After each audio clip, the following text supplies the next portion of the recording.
Assalamualaikum warahmatullahi ta'ala wabarakatuh. Anak-anak yang Ustazah kasihi sekalian, moga sihat dan berada di bawah lindungan Allah sepanjang masa insya-Allah.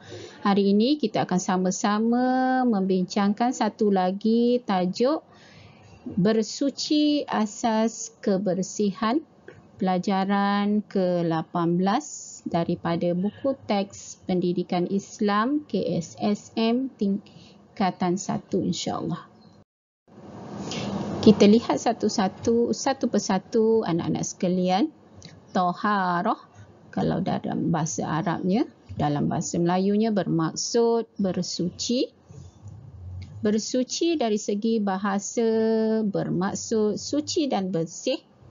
Manakala taharah dari segi istilah adalah suci bersih daripada hadas dan najis. Suci bersih daripada hadas dan najis. Ingin Ustazah sentuh di sini bahawa setiap Muslim yang ingin melaksanakan ibadah solat dan tawaf, begitu juga ketika ingin memegang, menyentuh Al-Quran, maka disyaratkan bagi Muslim tersebut suci daripada hadas dan bersih daripada sebarang najis, sama ada daripada pada pakaian, badan dan tempat yang diduduki oleh Muslim tersebut. Mestilah suci bersih pada badan, pakaian dan tempat. Itu merupakan syarat yang telah ditetapkan oleh agama Islam kita.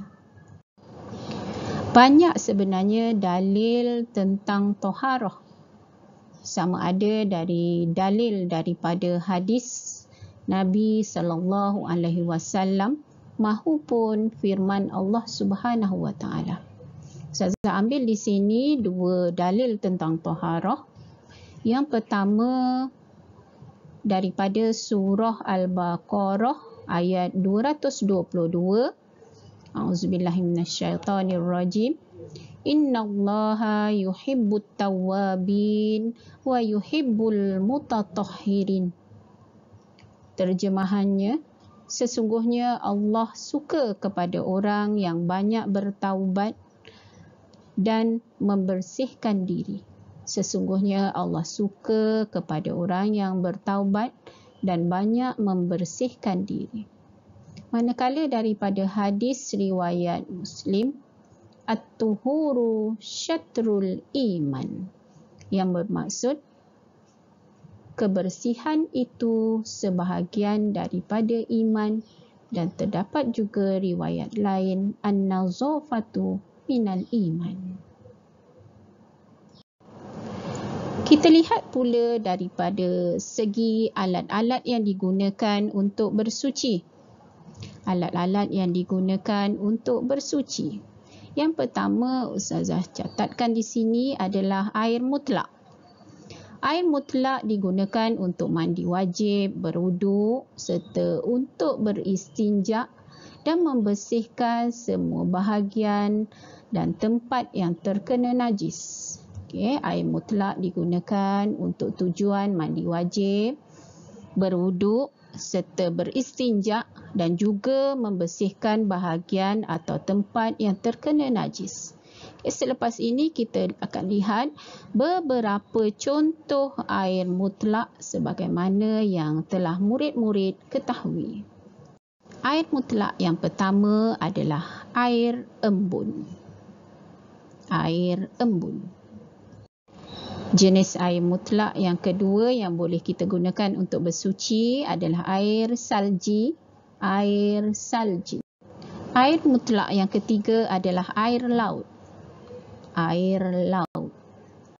Air mutlak yang seterusnya yang boleh kita gunakan untuk bersuci juga ialah air sungai.